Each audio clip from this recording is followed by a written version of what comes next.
Muito boa noite. Boa noite.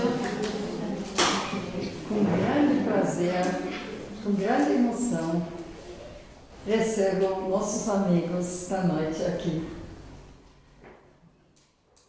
O Rotary Club de Alto Paraíso convida mais uma vez para um evento cultural de interesse nacional. Nós vamos falar da história do Brasil através de um monólogo de Tiradentes. Nós temos, por acaso, se por acaso existe, a visita de um amigo, Amarillo Carvalho, um professor de Esperanto, que nos visita faz 30 anos, de vez em quando. E ele acabou de apresentar, semana passada, no Museu Nacional do Conjunto Cultural da República, de lado da Catedral de Brasília, este mesmo monólogo. Agora, já que vocês não foram a Brasília, ele vem aqui.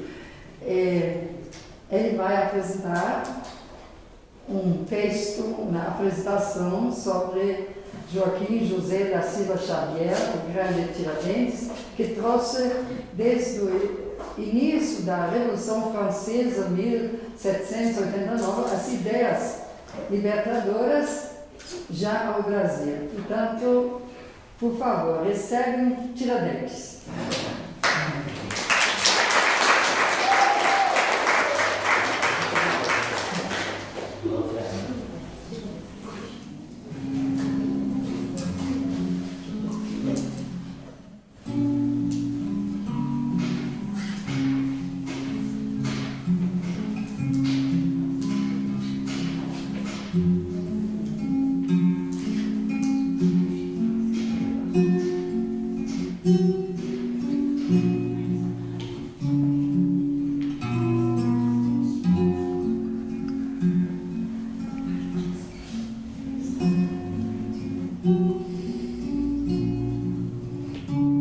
Nascer, morrer, renascer é lei de Deus. No dia 21 de abril de 1792, após caminhar meu calvário de muita dor e sofrimento, eu parti para bem longe, mas hoje, passados 218 anos, eu voltei, estou aqui em Alto Paraíso de Goiás, para falar da minha luta pela independência do Brasil. Meu nome é Joaquim José da Silva Xavier. Eu nasci na fazenda do Pombal, em Minas Gerais, ali pertinho de São José e São João del Rei. Meu pai, Domingos da Silva dos Santos, minha mãe, Antônia da Encarnação Xavier. Meus pais eram muito católicos, fervorosos, pertenciam à Irmandade da Ordem Terceira de São Francisco, de São João del Rei e também do Santíssimo Sacramento. Muito religiosos. 3 irmãos, Domingos Júnior, Antônio e José. 3 irmãs, Maria, Eufrásia e Antônia. Éramos uma família feliz, muito feliz. A felicidade morava lá em casa. Mas quando eu tinha 9 anos, a minha mãe partiu. E quando eu tinha 11 anos, também meu pai partiu. A felicidade bateu asas e voou. A família foi se dispersando.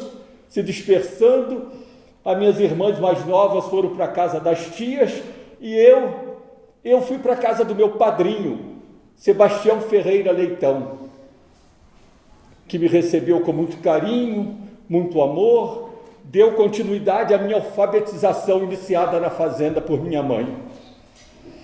Meu padrinho era exímio profissional na arte de arrancar dentes. E pouco a pouco foi me passando aqueles ensinamentos, e eu era ainda bem jovem, quando me tornei um profissional de mão cheia. Fiquei famoso na vila de São José del Rei e recebi um carinhoso apelido que me acompanhou a vida inteira: Tiradentes. Tiradentes. E os meus amores? Ah, os meus amores! Eugênia Joaquina da Silva foi meu primeiro relacionamento amoroso, e dela eu recebi um grande presente, meu primeiro filho, João Antônio. Meu segundo relacionamento, Antônia Maria do Espírito Santo, também me ofereceu um grande presente, minha filha Joaquina. Amores passageiros, mas um belo dia, na vila Minas Nova, perto do Arraial do Tijuco, eu conheci uma menina muito linda, muito jovem, e me apaixonei. Aquele rosto angelical, eu me apaixonei, e quando eu estava mais apaixonado, ela veio me dizer que tinha outro. Ah, eu mergulhei numa tristeza profunda, mas eu nasci para ser forte. Não ia ficar choramingando na beira do caminho, não. Amor é a grande energia da vida. A vida é cheia de chegadas e partidas.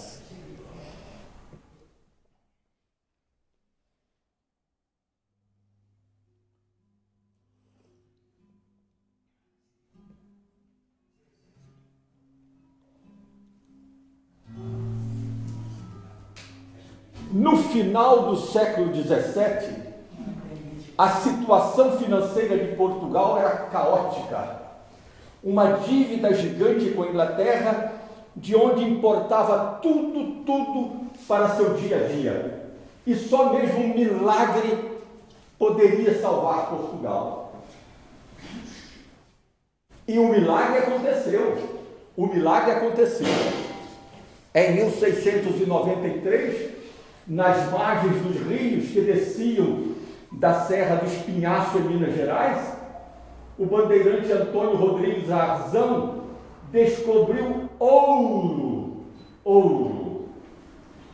Em 95, já uma amostra seguiu para Lisboa e começou uma corrida. Todo mundo queria ir para a região de Minas Gerais, para a região da mineração, e até mesmo de Portugal chegava muita gente. Aí o rei Dom João V teve até que, em determinado período, proibir a vinda de portugueses, temendo que Lisboa ficasse vazia. Dezenas, centenas, milhares de quilos de ouro seguiam para Portugal. E a corte portuguesa vivia no luxo, numa opulência total. Um mar de rosas até 1750. Mas a partir de 1750, o ouro foi raiando. E foi até um período muito difícil, porque em 1755, Lisboa, pobre Lisboa, foi sacudida por um terremoto terrível. 90.000 vidas foram ceifadas. E o novo rei de Portugal, Dom José I, nervoso, agitado, ora, ouro raiando coisa nenhuma. Estão escondendo o ouro no cabelo dos escravos, estão escondendo o ouro nas imagens de santos de pau oco, estão contrabandeando o ouro. As minas de ouro do Brasil são propriedade da coroa portuguesa, que benevolentemente permite que sejam exploradas. Eu, rei de Portugal, eu exijo todo ano aqui em Lisboa 1.500 quilos de ouro. E quem se negar a pagar, terá suas casas invadidas para confisco dos bens.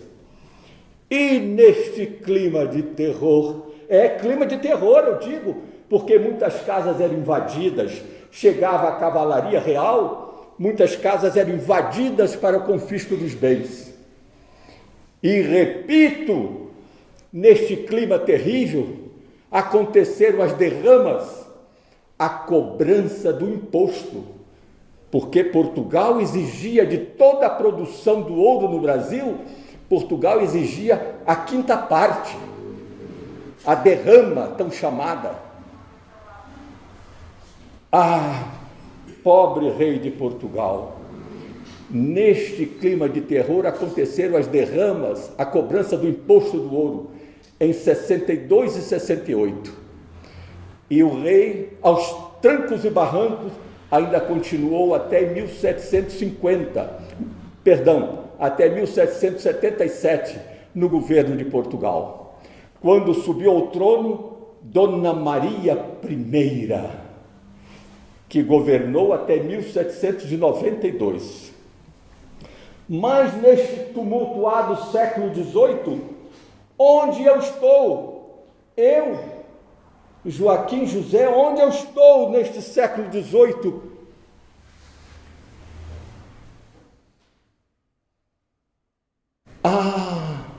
Agora estou tentando me lembrar. Sim, em 1761, agora eu vou me lembrar. Em 1761, eu tinha apenas 15 anos. Já era cirurgião dentista famoso, em 61. Mas eu quis dar a primeira guinada na minha vida. Eu agora quero ser tropeiro. E com os meus burricos, eu comecei a transportar minhas mercadorias entre Rio de Janeiro e Bahia. Vida dura, mas eu procurava amenizar a situação com a minha simpatia, meu sorriso, minhas histórias que eu tinha sempre para contar. O meu vozeirão ficou famoso nas beiras de estradas, nas pousadas. Mas em 1775, eu, impaciente, sempre fui muito impaciente, confesso, eu quis dar outra guinada na minha vida. Eu agora quero ser militar. E me inscrevi no Exército Colonial, no destacamento da Cavalaria de Vila Rica, em Minas Gerais. E já sentei praça como alferes, o cavaleiro. Eu, sempre muito cumpridor dos meus deveres, um homem de moral elevado, logo, em poucos anos, a rainha de Portugal, Dona Maria I, me nomeou comandante do destacamento da patrulha do Caminho Novo, ligando Minas Gerais ao Rio de Janeiro. E eu era responsável pela conservação da estrada e tinha que mantê-la livre dos assaltantes. Homem de confiança do governador Rodrigo José de Menezes, ele me convocou para missões importantíssimas, missões de responsabilidade, missões de reconhecimento dos sertões. E nestas missões de reconhecimento dos sertões, eu traçava mapas, eu pesquisava terras para mineração, eu identificava minerais, graças ao meu estudo autodidata de geologia e mineralogia, queimando pestanas, horas e horas e horas, na biblioteca do cônego Luiz Viana da Silva. Mas em 1783, Minas Gerais recebeu um novo governador, Dom Luiz da Cunha Menezes. Agora estamos diante de um homem arbitrário, só dava valor a seus protegidos. Eu, filho de português com brasileira, mazombo, eu ficava condenado à pobreza e ignorância pela prepotência das autoridades de Portugal. Mas quando precisavam de um militar honesto, corajoso, lá vinha sempre uma ordem do dia. Joaquim José agora vai chefiar um pequeno grupo de soldados para combater uma quadrilha perigosíssima que assaltava viajante na Serra da Mantiqueira. Um tal de Joaquim Montanha, um bandidão perigosíssimo. Voltamos com a vitória na mão. Em outro momento, eu fui comandar a construção de uma variante do Caminho Novo, até o registro de Paraibuna. Depois, fui comandar o destacamento de 7 Lagoas, na via principal que ligava Minas Gerais à Bahia. E não para por aí, não. Certo dia, eu li lá na Ordem do Dia. Li com orgulho, eu sou vaidoso, eu não nego, eu sou muito vaidoso. Aí eu li lá na Ordem do Dia: reconhecendo a notória inteligência e o notório conhecimento do alferes Joaquim José, fica designado para participar do grupo que vai fazer o levantamento geológico e mineralógico lá no leste de Minas Gerais, na fronteira com o Rio de Janeiro. É claro que aquilo me enchia de orgulho. As minhas qualificações eram reconhecidas, mas com um governador arbitrário no governo lá de Minas Gerais, eu não tinha recompensa, eu não conseguia ser promovido. Eu via todo mundo ser promovido e eu não. E até com uma certa indignação, eu via que subordinados meus, lá na Serra da Mantiqueira, quando nós estávamos combatendo o bandidão Montanha, meus subordinados já estão promovidos, e outros tantos subordinados meus, lá no destacamento de 7 Lagoas, também já estão promovidos. Eu não. Eu continuo mofando como alferes. Eu não tenho mais dúvida nenhuma. A injustiça bateu a porta de um militar honrado e eu só encontrei um caminho. Em março de 87, eu pedi licença da vida militar e voltei à minha vida de cirurgião dentista e até acrescentei outras tarefas, agora como médico da natureza. Sim, eu, médico naturalista, porque com o Frei José Mariano da Conceição Veloso, um botânico consagrado, um cientista, eu aprendi tudo sobre o valor medicinal das plantas e sempre dei destaque a esta miraculosa aloe vera, essa popular babosa que está no quintal de todo mundo. Quem tem um pé de aloe vera no seu quintal tem uma farmácia gratuita à sua disposição. Certa vez, na casa da minha comadre Inácia, eu encontrei a filha dela com uma ferida na perna, uma ferida terrível, de anos e anos sangrando. Eu fui ao quintal, peguei a geleia da babosa, enrolei na perna da menina com uma gaze, todo dia fazia o curativo. Em 2, 3 semanas, aquela ferida toda estava cicatrizada. Passaram até a me chamar de o mago das plantas, o feiticeiro. Ah, sim, tudo me dava orgulho.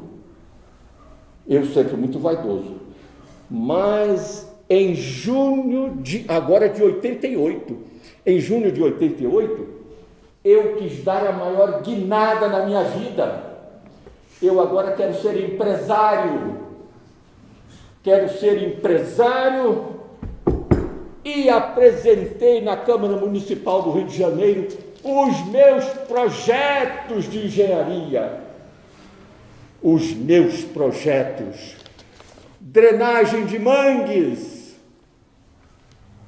Fiz ver a possibilidade do aproveitamento do desníveis dos córregos, Laranjeiras, Catete e Comprido, para a instalação de moinhos. Idealizei o serviço de barcas, ligando o Rio de Janeiro à Praia Grande em Niterói.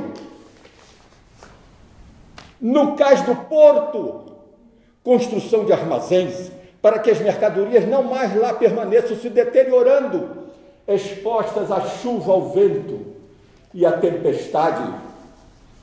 Também no cais do porto, construção de trapiches que permitam a carga e a descarga de vários navios ao mesmo tempo.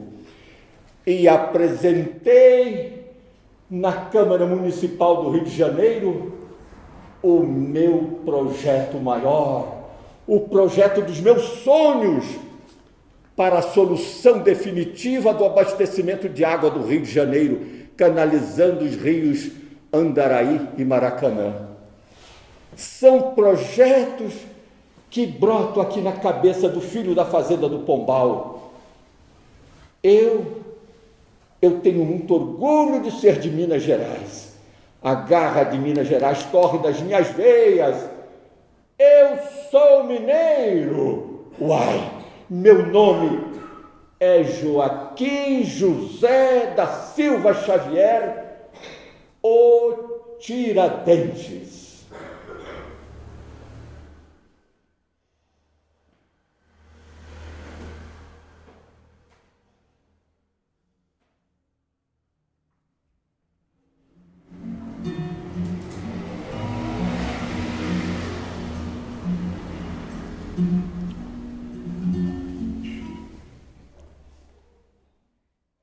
Em julho de 88, Dona Maria I, Rainha de Portugal, nomeou novo governador para Minas Gerais.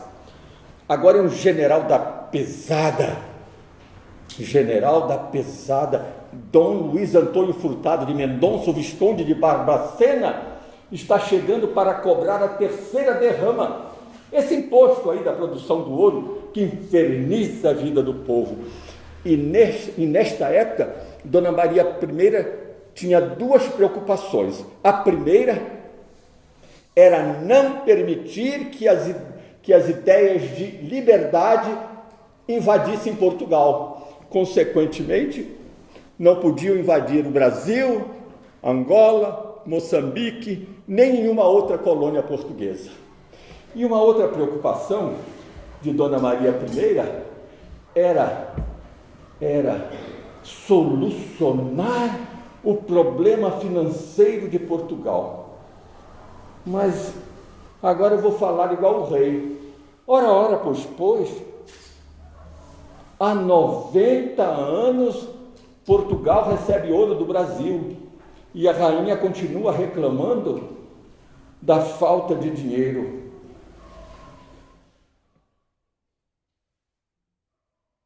São Paulo, Bahia, Ceará, Mato Grosso, Goiás e Minas Gerais já produziram 1 milhão de quilos de ouro. Não é piada não. 1 milhão de quilos de ouro. E deste 1 milhão, Portugal retirou o imposto obrigatório, a derrama. Portugal já recebeu 200 mil quilos de ouro e a rainha continua chorando falta de dinheiro. Eu não tenho 1 grama para oferecer à rainha. Eu estou preocupado com os meus projetos. Essa é a minha preocupação. Aí eu corri e fui bater a porta de José Alves Maciel, que chegava de Portugal com diplomas da Universidade de Coimbra e pós-graduação na Inglaterra, Física, Química, História Natural. Bom, este homem é poderoso, eu preciso que ele financie os meus projetos.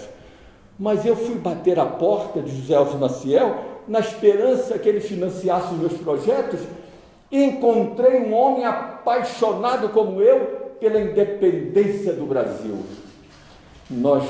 Nossos sonhos se cruzaram e neste meio tempo a minha licença lá no Exército terminou e eu já tive que voltar para Minas Gerais na escolta da mulher do novo governador, Dom Luiz Antônio Furtado de Mendonça, o Visconde de Barbacena.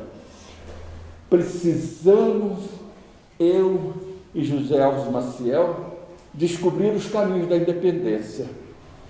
Eu tenho a impressão que, pelo menos por hora, as mercadorias vão continuar se deteriorando no Cais do Porto.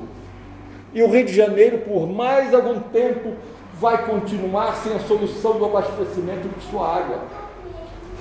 Eu e José Alves Maciel precisamos encontrar os caminhos da independência, precisamos encontrar um chefe militar que possa sublevar suas tropas contra a coroa portuguesa.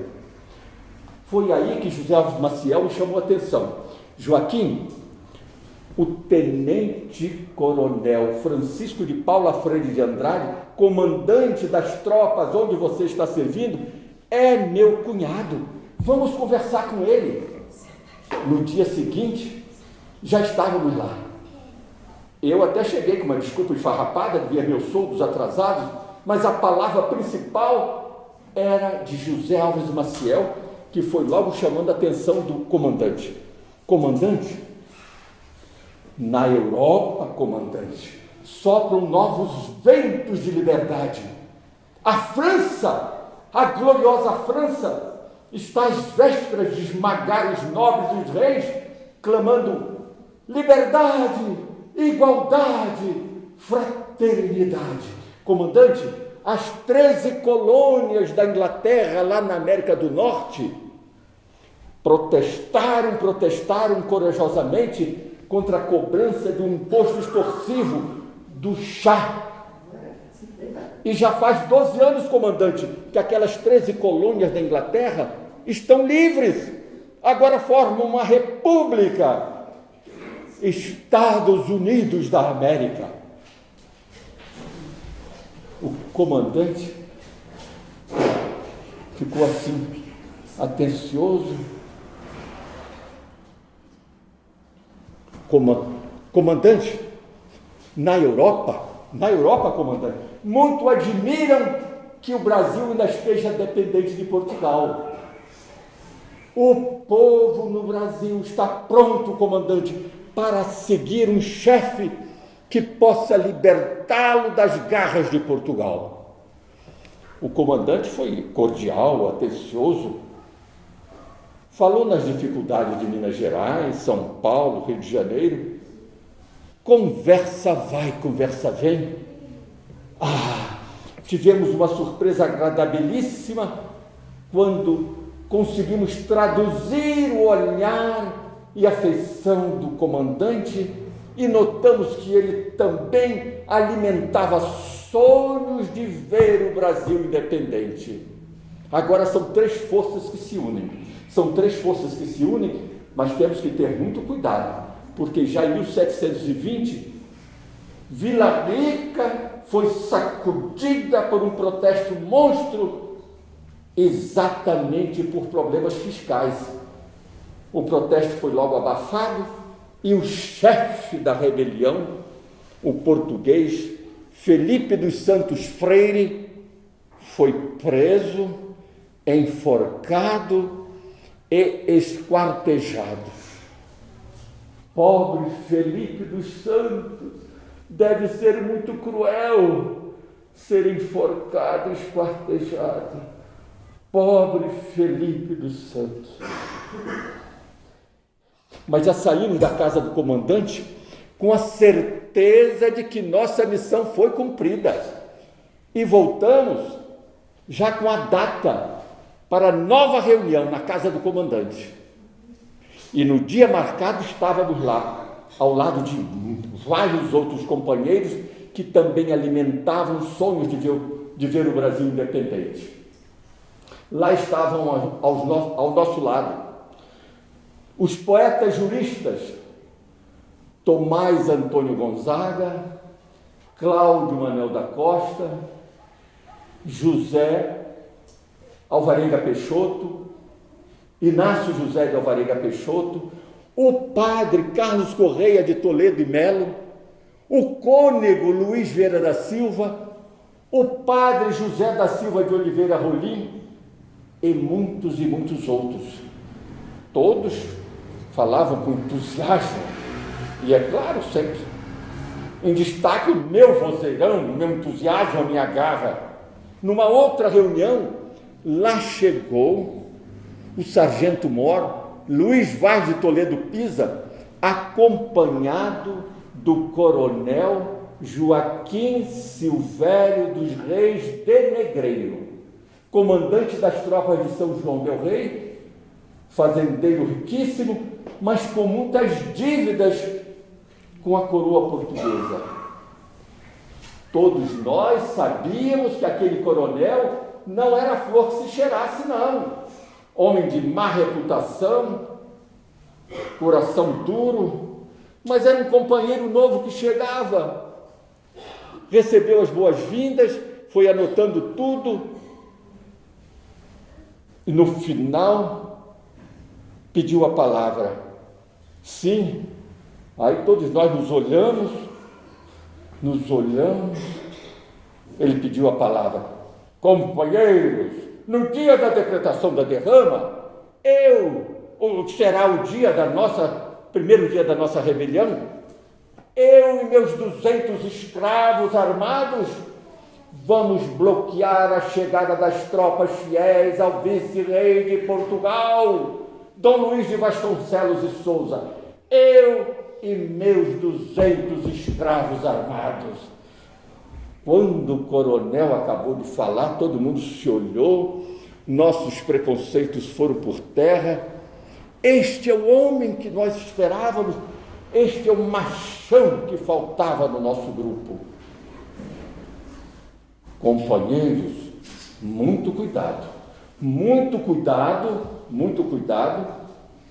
porque censurar a soberana é perigosíssimo. Mas entendemos, nós estamos tensos. Sim, está todo mundo tenso, ninguém aguenta mais. Advogados, bacharéis, militares, fazendeiros, mineradores e até funcionários do governo estão tensos.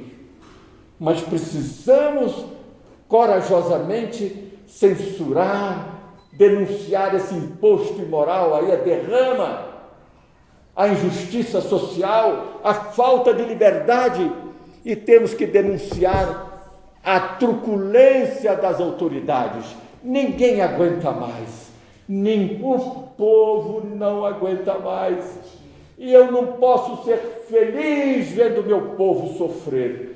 Eu não posso ser feliz vendo meu povo sofrer. Companheiros, vamos combinar o seguinte, companheiros, atenção. Aqui entre nós não há chefe, não há chefe. Todos nós somos cabeças e negamos fidelidade à Dona Maria I, Rainha de Portugal. Hoje é um dia histórico, companheiros. Hoje, 26 de dezembro de 1788, está nascendo a nossa Inconfidência Mineira. Meu nome é Joaquim José da Silva Xavier, o Tiradentes.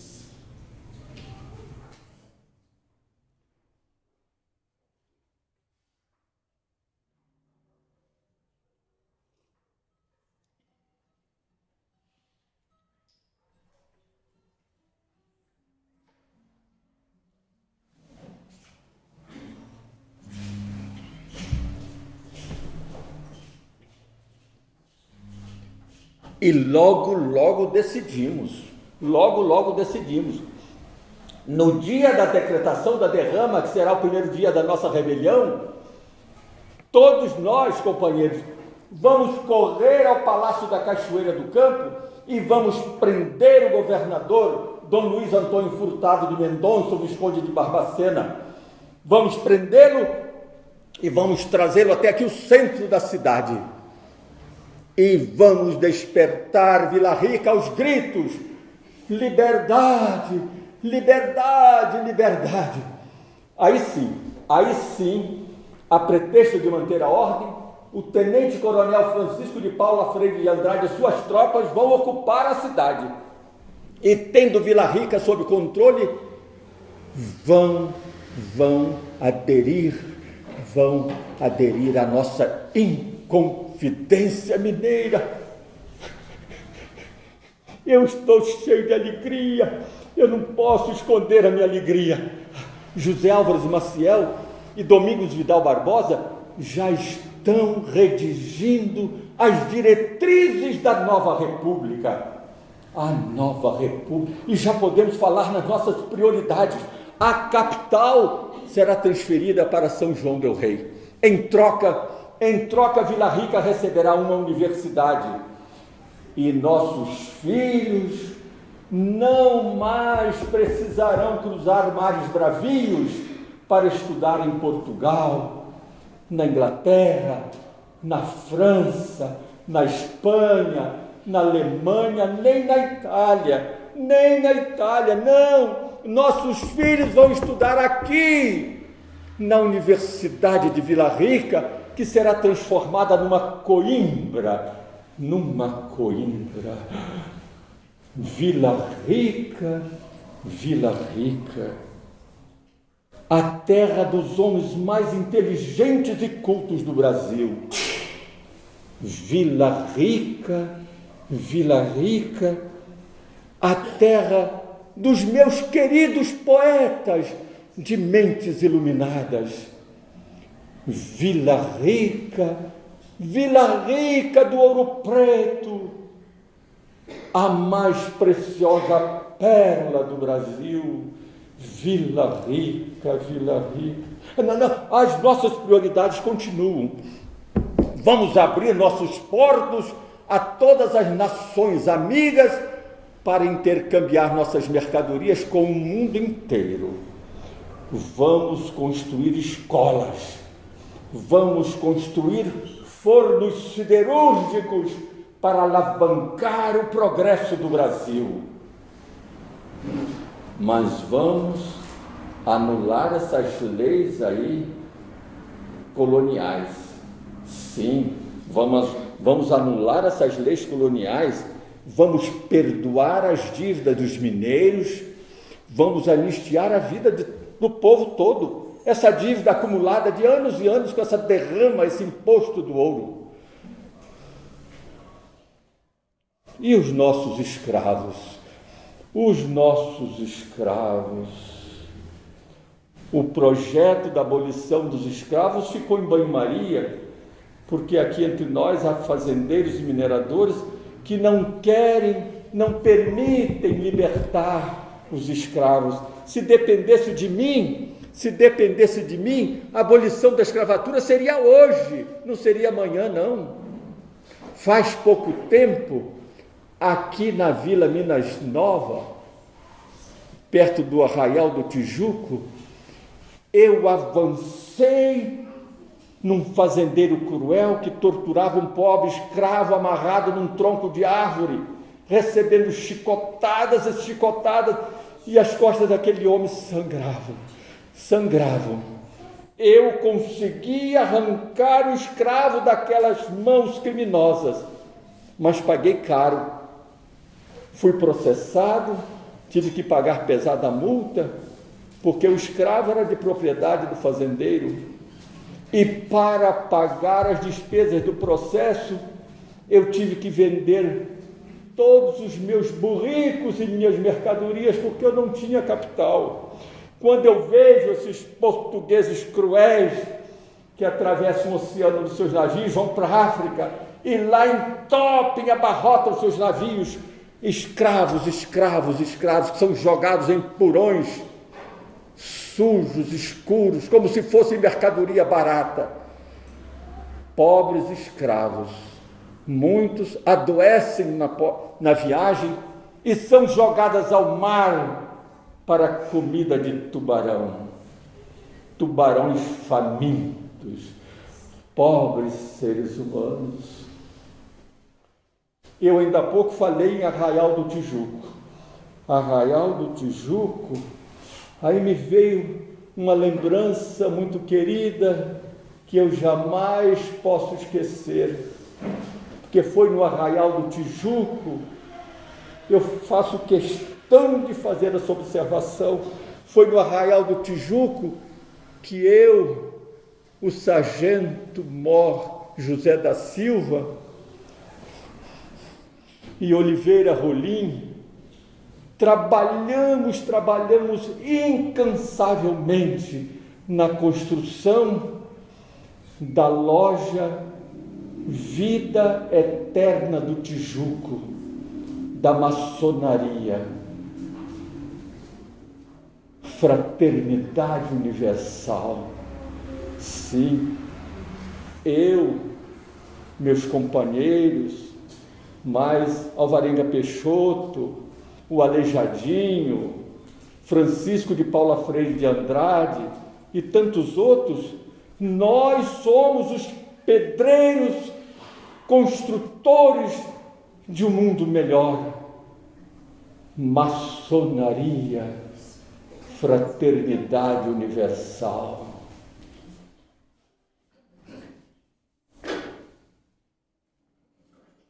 O meu coração pulsa bem mais rápido quando eu falo em fraternidade universal. Ah, sim, a última prioridade, sim, a nossa bandeira,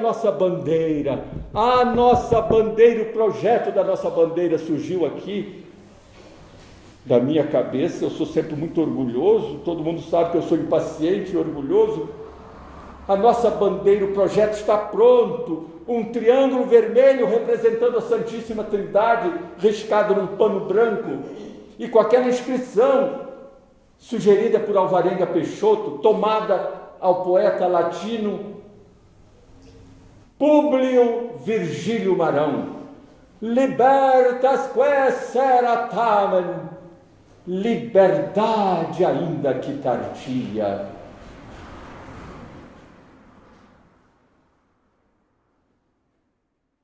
Viva Minas Gerais! Viva a Vila Rica do Ouro Preto! Meu nome é Joaquim José da Silva Xavier, o Tiradentes.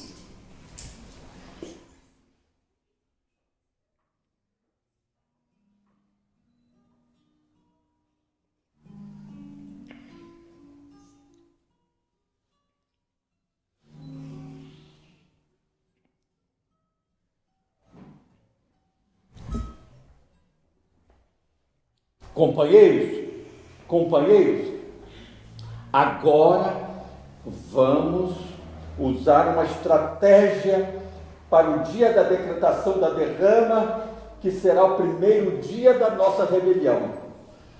Um homem nosso, encabuzado, mascarado, altas horas da noite, na calada da madrugada, irá de casa em casa dos inconfidentes para dizer a nossa senha. Hoje é o dia do batizado. E com esta senha, já vamos correr para a rua. É o primeiro dia da nossa rebelião. Agora, companheiros, silêncio, não mais vamos nos reunir, vamos nos manter na retaguarda.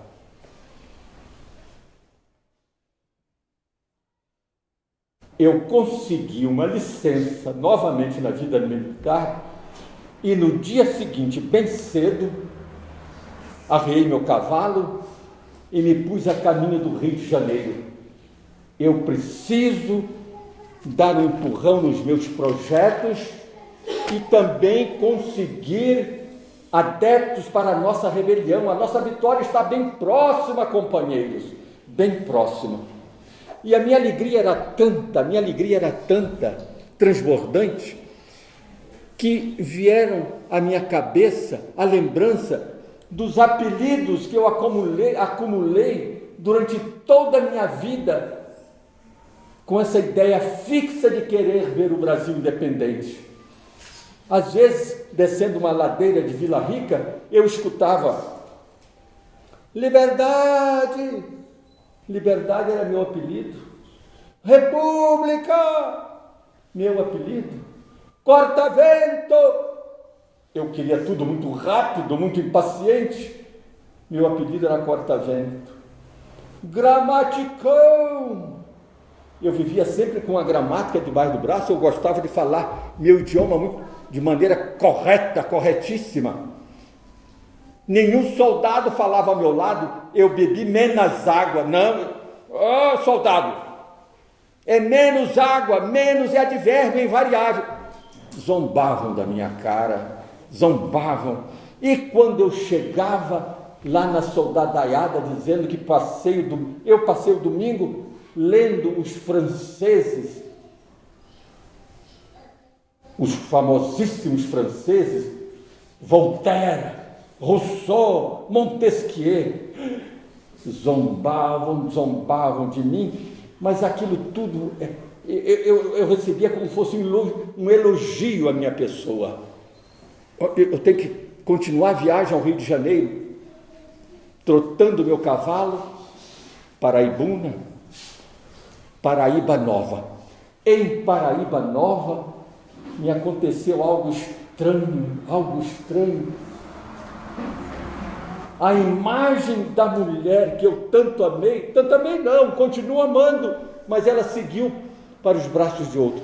A imagem daquela mulher voltou à minha cabeça e eu nem fui lá em Paraíba Nova para a pousada descansar, não. Eu fiquei na beira do rio e deixei a minha alma voar e voar nas asas do poeta.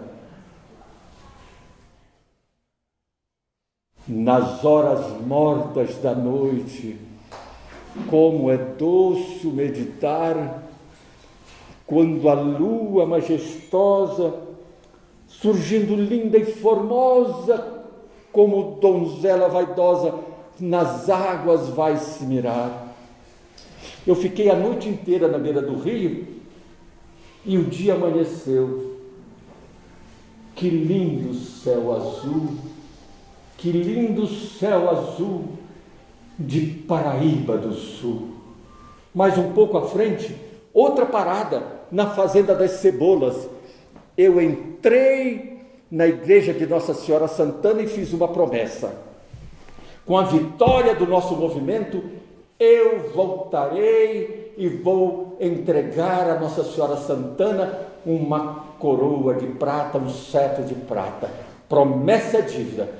Segui em frente, mais uma parada no sítio da Varginha. Daqui a pouco estarei no Rio de Janeiro. E gritando em cima do meu cavalo: nossa república será forte e independente. Nossa república será forte e independente. Seria. Mas no dia 15 de março de 1789, o coronel Joaquim Silvério dos Reis de Negreiro, correu ao Palácio da Cachoeira do Campo e foi entregar nossas cabeças ao governador, o general Luiz Antônio Furtado de Mendonça.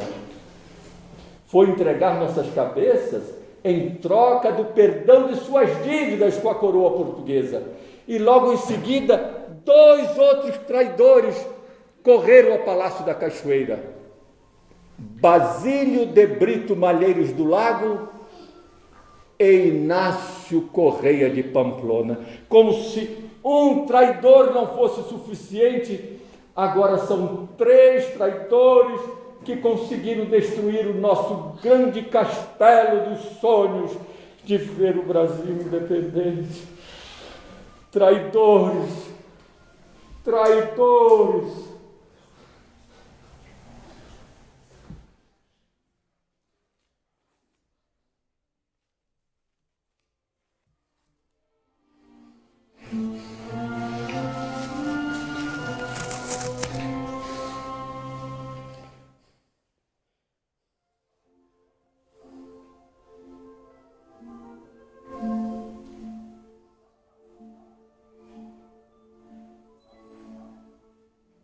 Se todos quisessem,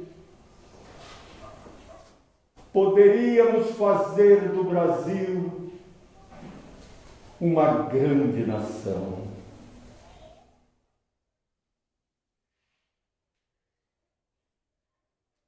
No dia 1º de maio, um cavaleiro deixou Vila Rica e correu ao Rio de Janeiro com a torpe missão de me prender. E me prendeu no dia 10 de maio, na Rua dos Latoeiros, na casa de Domingos Fernandes da Cruz.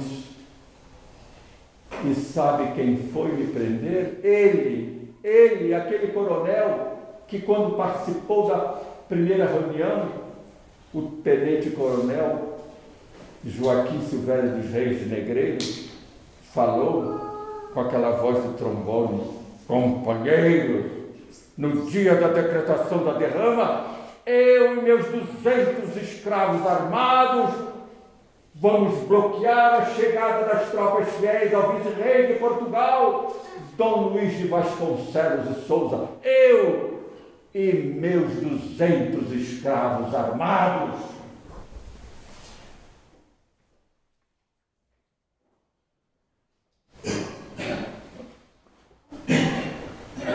No dia 21 de maio, em Vila Rica, foi preso o poeta Tomás Antônio Gonzaga e, em seguida, todos os outros inconfidentes foram presos e depois transferidos para o Rio de Janeiro.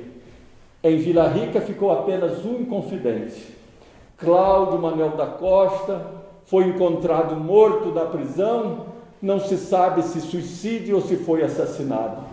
Cláudio Manuel da Costa, meu querido poeta, fervoroso mecenas, ele é quem patrocinava as obras de dois genialíssimos artistas de Minas Gerais, o Aleijadinho, com suas esculturas gigantes dos profetas em Sabará e Congonhas do Campo, e também patrocinava as obras do mestre Valentim, com as suas pinturas na igreja, pinturas enriquecidas com a arte da encarnação, aquela arte que ele dosava as tintas e dava a coloração rósea da pele humana em todas suas pinturas. Todos os inconfidentes, todos nós inconfidentes, ficamos presos na cadeia velha do Rio de Janeiro durante 3 longos anos, totalmente isolados do mundo e com as nossas famílias jogadas na miséria, porque a coroa portuguesa confiscou nossos bens. Inclusive, mandou jogar toneladas de sal no terreno da minha casa, onde eu morava em Vila Rica, para que nem mesmo um fiapo de grama nascesse no meu terreno. Monstros portugueses que não respeitavam nem a mãe natureza. Vale dizer que os meus bens não foram suficientes para enriquecer o tesouro de Dona Maria I, rainha de Portugal, não. Os meus bens, 2 esporas de prata, 2 fivelas, 2 navalhas de barbear, um espelho, um canivete, uma bússola, um relógio e uma bolsa com todas as minhas ferramentas de arrancar dente. Roubaram tudo.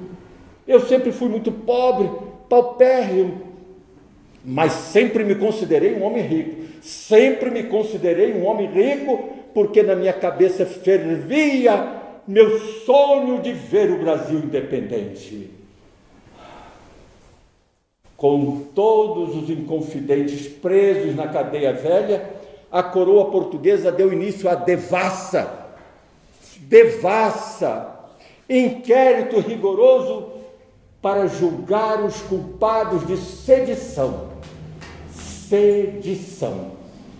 crime infame de perturbação da ordem pública, segundo a coroa portuguesa. Ó reis, ó rainhas, ó falsas majestades que vivem em palácios, castelos e mansões, escutai, falsas majestades, nosso supremo arquiteto do universo concedeu ao homem, concedeu a todos nós direitos sagrados, direito à vida, direito à liberdade, direito à nossa incessante caminhada na busca da felicidade. São direitos sagrados, mas agora, neste momento, lá em Lisboa, Dona Maria I está no seu castelo gigante, coberto de ouro do Brasil. Dona Maria I está coberta de colares, de pedras preciosas do Brasil. Anel de brilhante, brinco de diamante, coroa de safiras, rubis, topázios, turmalinas, tudo do Brasil. Dona Maria I está diante do espelho e, ao mirar a sua imagem, ao olhar a sua imagem no espelho, Dona Maria I está gritando: eu, rainha de Portugal, governo por determinação divina. Nunca o Brasil será livre, jamais assinarei a independência do Brasil, jamais. Ó rainha, ó majestade, escutai, rainha. Agora eu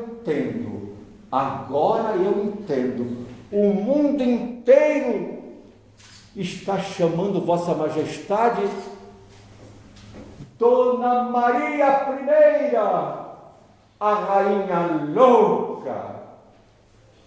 Eu não tenho dúvida nenhuma.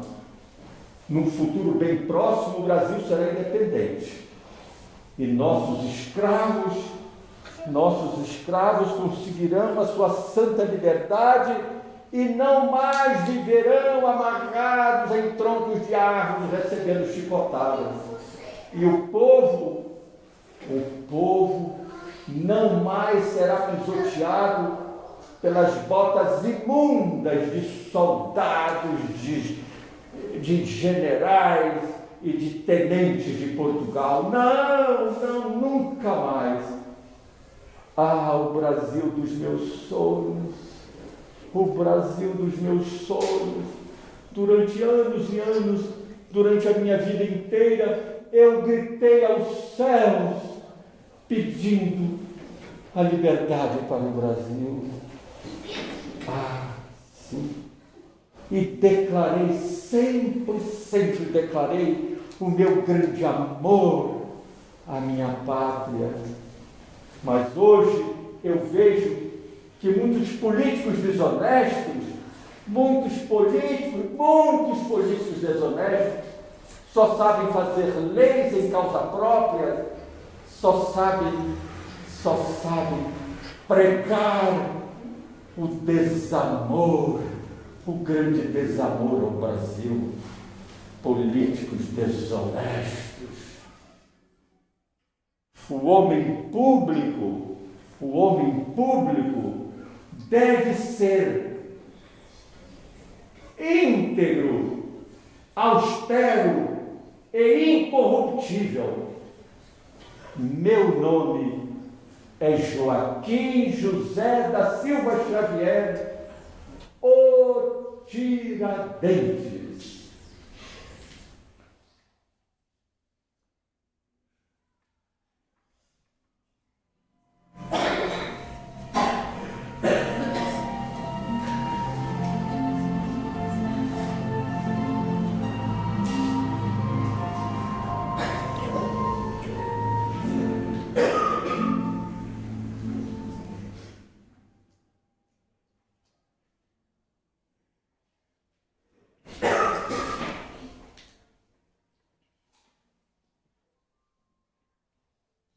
Rio de Janeiro, 19 de abril de 1792. O tribunal, uma comissão especial de desembargadores da Casa de Suplicação de Lisboa, culminou com a condenação de 29 réus. Representantes da justiça entraram na cadeia velha do Rio de Janeiro e encontraram todos os inconfidentes reunidos pela primeira vez após 3 anos de longa separação. Os inconfidentes, maltrapilhos, pálidos, doentes, anêmicos, todos querendo falar, falavam alto, faziam algumas acusações. Os representantes da justiça chegaram com um livro grosso das sentenças, que levou 18 horas para ser escrito e 2 horas para ser lido. 11 inconfidentes condenados a morrer na forca, outros à prisão perpétua e poucos absolvidos. Após a leitura das sentenças, houve muito desespero, gritos, lágrimas, sofrimento total. Alvarenga Peixoto rezava e falava nos filhos. José Álvares Maciel lia a Bíblia e procurava acalmar os companheiros mais desesperados. Domingos Vidal Barbosa gritava, gargalhava como um louco. E eu, assim num canto da cadeia, eu me apeguei a meu confessor, Frei Raimundo da Anunciação de Penaforte. Frei Raimundo, no dia dos interrogatórios, eu fui bem claro. Eu me apresentei como chefe da rebelião. Eu fui bem claro. Eu falei que eu tinha pervertido os meus companheiros. Eu fui bem claro, Frei Raimundo, que eu havia aliciado as mentes iluminadas dos meus queridos poetas. Frei Raimundo, eu confesso, eu menti para salvar meus companheiros, Frei Raimundo. Eu menti, porque no dia daquela nossa reunião histórica, de 26 de dezembro de 88, tudo ficou bem claro, Frei Raimundo. Entre nós não havia chefe. Todos nós éramos cabeças, Frei Raimundo, e negávamos fidelidade a Dona Maria I, Rainha de Portugal. Frei Raimundo, eu confesso, eu menti, mas eu menti para salvar meus companheiros. Se Deus me ouvisse, só eu morreria e não os meus companheiros. Se Deus me ouvisse, só eu morreria e não meus companheiros. Ó Deus, Criador cujo império nos céus transparece, escutai minha prece, Senhor Deus. Só eu devo morrer e não meus companheiros. Só eu devo morrer e não meus companheiros, Senhor Deus.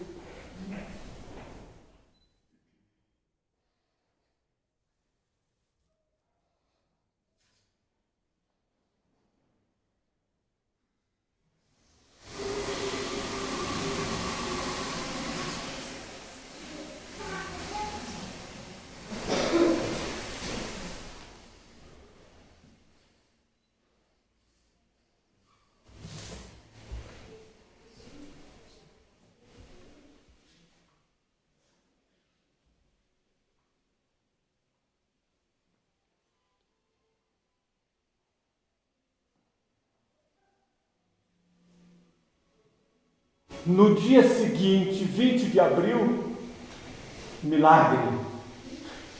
Deus ouviu minhas preces, Deus ouviu minhas orações, milagre.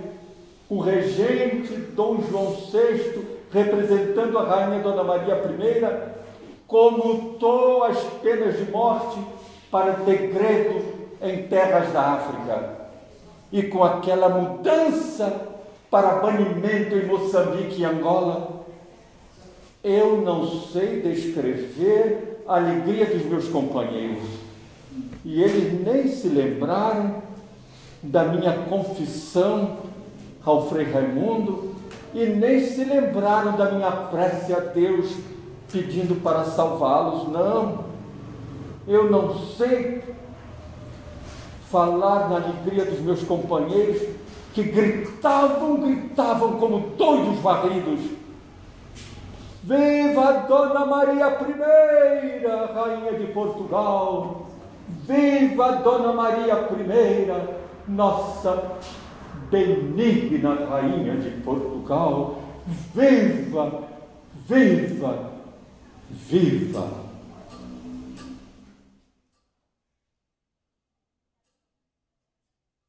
Se 10 vidas eu tivesse, 10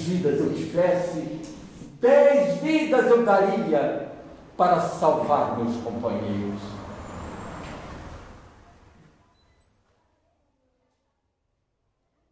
Mas a coroa portuguesa, as autoridades de Portugal, faziam questão de enforcar pelo menos um confidente para servir de exemplo e nunca mais ninguém falasse na independência do Brasil.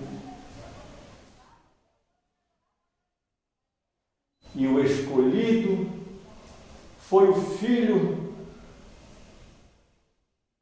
do senhor Domingos da Silva dos Santos e Dona Antônia da Encarnação Xavier.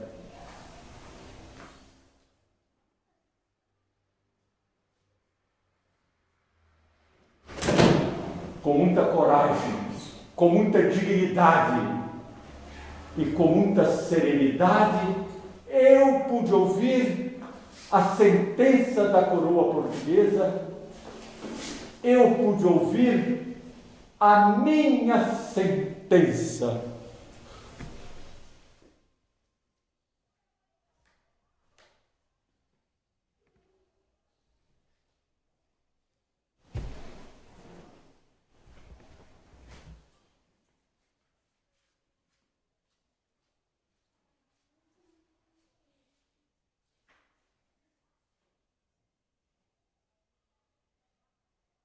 Palavras da Justiça. Joaquim José da Silva Xavier, o abominável réu, seja conduzido pelas ruas públicas até o local da forca e para apressar sua morte, já dependurado na corda, o carrasco Jerônimo Capitanha cavalgue nas suas costas, para lá e para cá, para lá e para cá. Pronto, pronto.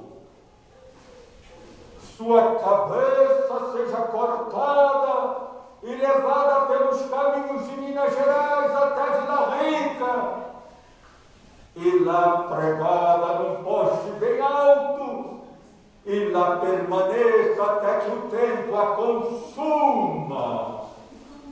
A cabeça do Alférez Joaquim José permaneça pregada num poste até que apodreça.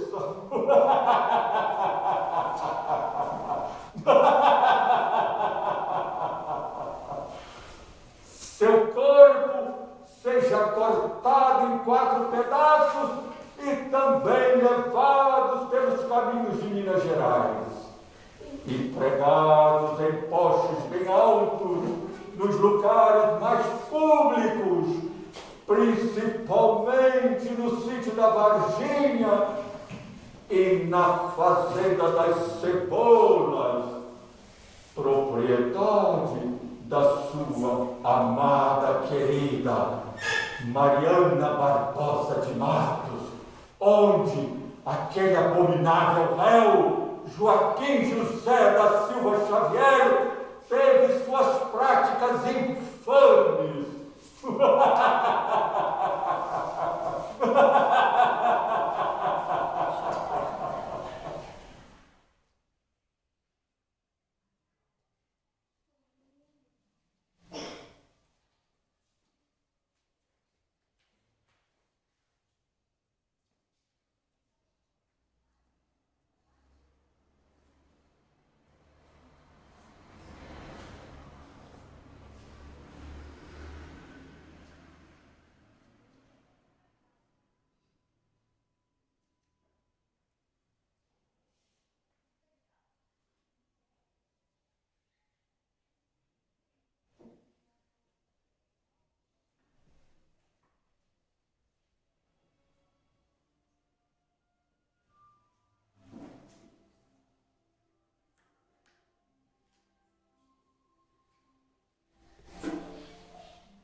Se 1000 vidas eu tivesse,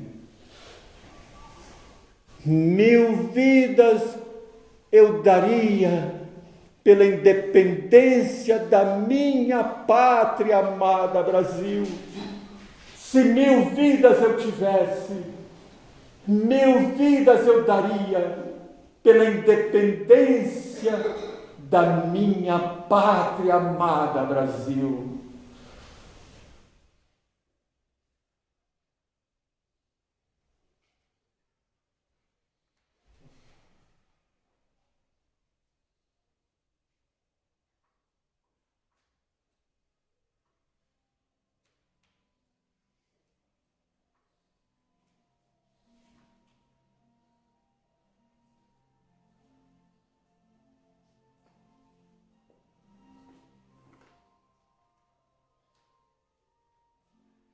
Rio de Janeiro, 21 de abril de 1792.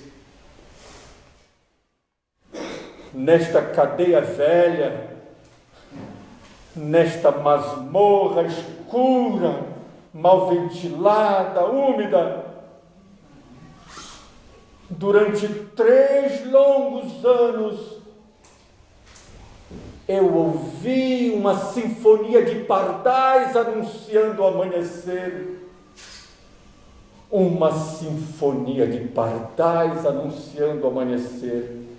Mas hoje, dia da minha caminhada para a forca, eu só ouço o repicar dos sinos, o badalar dos sinos das igrejas católicas, anunciando a grande festividade comemorativa do meu enforcamento. E estas festividades serão culminadas agora dia 25, aqui no centro do Rio de Janeiro, na igreja de Nossa Senhora do Carmo, e lá na distante Vila Rica, na igreja de Nossa Senhora do Pilar dos Nobres. Solenidades imponentíssimas. Te Deum laudamus. Louvações, louvações e muitas louvações e homenagem a Dona Maria I, Rainha de Portugal. Aí um soldado foi até a porta da minha cela e me conduziu até o oratório da cadeia, onde me aguardavam policiais, representantes da justiça, religiosos, o meu confessor Frei Raimundo da Anunciação de Penaforte e o meu carrasco, Jerônimo Capitânia, que vai me levar à forca. O olhar do meu carrasco não é cruel, não. Não é olhar de assassino perverso, não. Ele me olha com ternura, bondade, piedade, e quase chorando, ele me dirigiu a palavra: vos me ser, perdoa eu, obrigado a fazer tanta crueldade, vos me ser, perdoa eu, fazer maldade. Meus olhos ficaram embaçados, minha voz embargada. E em sinal de perdão, eu agarrei as mãos do meu carrasco, beijei as mãos do meu carrasco em sinal de perdão, perdão. E este perdão que eu aprendi, quem me ensinou?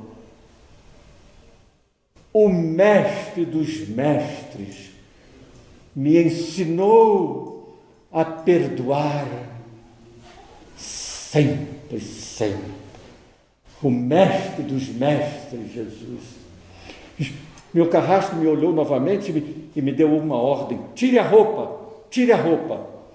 Eu fiquei constrangido, mas fiquei nu e olhei para o meu confessor e falei: Frei Raimundo, também nu ficou nosso Senhor Jesus Cristo e foi pregado na cruz para salvar meus pecados. Também nu ficou nosso Senhor Jesus Cristo e foi pregado na cruz para salvar meus pecados. Aí ele mandou que eu vestisse esse camisolão, eu vesti o camisolão, ele me colocou a corda no pescoço e ficou segurando a ponta. Agora vai ser formado o cortejo. Aqui à minha direita, o meu confessor, o meu carrasco e o representante do novo vice-rei de Portugal, Dom José Luís de Castro, o conde de Resende. Aqui à frente, muitos soldados com seus tambores barulhentos, rufando, e lá na frente muitos religiosos. Aqui à minha esquerda, a cavalaria real com seus arreios de prata, refletindo os raios do sol que já vai bem alto.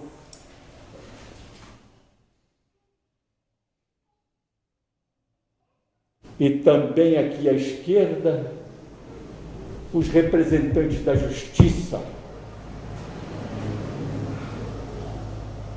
Dom Baltazar da Silva, de Lisboa, o juiz de fora, e também o desembargador Francisco Luiz Álvares da Rocha, que vai assinar o atestado da execução. O desembargador Francisco Luiz Álvares da Rocha vai assinar o meu atestado de óbito. E lá atrás, bem atrás, um carro de boi desengonçado, que vai transportar pelos caminhos de Minas Gerais os meus pedaços.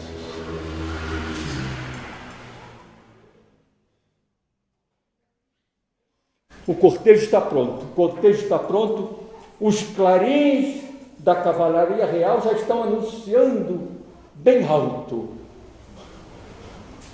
estão anunciando a partida do cortejo. Os clarins da cavalaria real já estão trombeteando, anunciando a partida do cortejo aqui do terreiro, aqui do Paço Imperial, do Palácio Imperial. Vamos seguir pela Rua da Cadeia, Rua do Piolho, até chegar ao campo de São Domingos, onde está erguida a grande forca.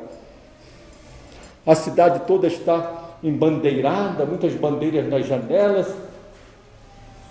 Eu neste camisolão aqui, eu nada tenho de ridículo, não. Eu não sou ridículo. Meus passos são firmes. Meu corpo erguido, minha cabeça ereta em direção à forca. Eu sou um homem forte, eu sou de Minas Gerais, mas eu quero pensar em tudo nesses poucos minutos que me restam. A minha infância na fazenda do Pombal, festa de Santo Antônio, festa de São João, o sino da capela badalando, badalando, chamando o povo para a ladainha, uma revoada de pombos. E eu pegava o guarda-chuva velho do meu paizão e ficava abrindo e fechando para que aqueles pombos brancos voassem bem alto, anunciando a paz. No céu, uma lua cheia explodindo. E a minha molecada da infância, filhos dos escravos da região. E nós tínhamos um chefe, o Juquinha era o nosso chefe, o Juquinha, meu mais querido companheiro da infância. E quando ele me via triste, ele agarrava no meu braço: alegria sempre, tristeza nunca.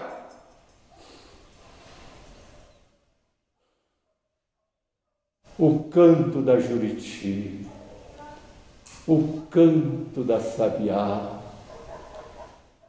o canto das minhas galinhas de Angola.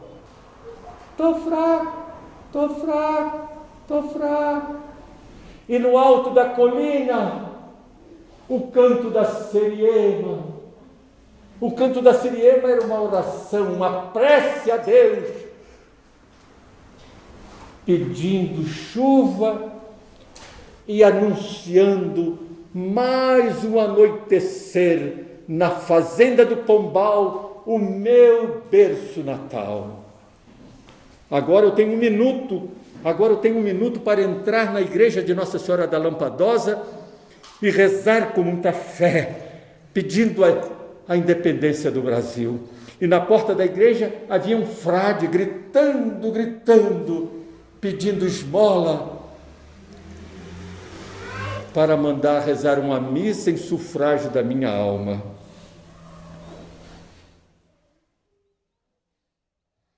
Este cortejo já agora está quase chegando à forca. O trajeto poderia ser feito em 20 minutos, mas já estamos caminhando há quase 3 horas, porque a todo minuto o cortejo teve que parar para que o povo desse muitos vivas, a Dona Maria I, Rainha de Portugal. Agora vamos subir a forca, os 21 degraus da forca, e chegando lá em cima, eu logo fui pedindo para o meu carrasco: seja breve, acabe logo com isso, seja breve. E gritei para o povo: cumpri minha palavra, lutei pela liberdade. E mais uma vez pedi ao meu carrasco: tenha piedade, acabe logo com isso. Que nada. Ainda havia por mais de 1 hora, ainda houve muita reza, sermão e a oração dos desesperados. A oração dos desesperados penetrava no meu ouvido como se fosse um punhal sangrando meu coração. Ah, sim, agora parece o minuto final. Vai falar o Frei José Jesus Maria do Desterro, do convento de Santo Antônio, da Igreja Católica Apostólica Romana dos meus queridos pais, que agora está a serviço da crueldade, da maldade. Tudo em nome de Deus, um Deus falso que eles fabricaram para justificar sua crueldade. Não é o meu Deus, não. O meu Deus é gigante, é poderoso. O meu Deus é da bondade, do amor, Criador do céu, da terra, do universo. O meu Deus é poderoso, poderosíssimo. Vai falar o Frei José Jesus Maria do Desterro. A cena que vamos assistir agora não é cruel, não. A cena que vamos assistir agora não é cruel. É apenas o cumprimento da ordem de Dona Maria I, nossa clementíssima Rainha de Portugal, que manda enforcar este abominável réu, Joaquim José da Silva Xavier, enforcamento provocado por causa do seu crime de sedição. Crime infame de perturbação da ordem pública.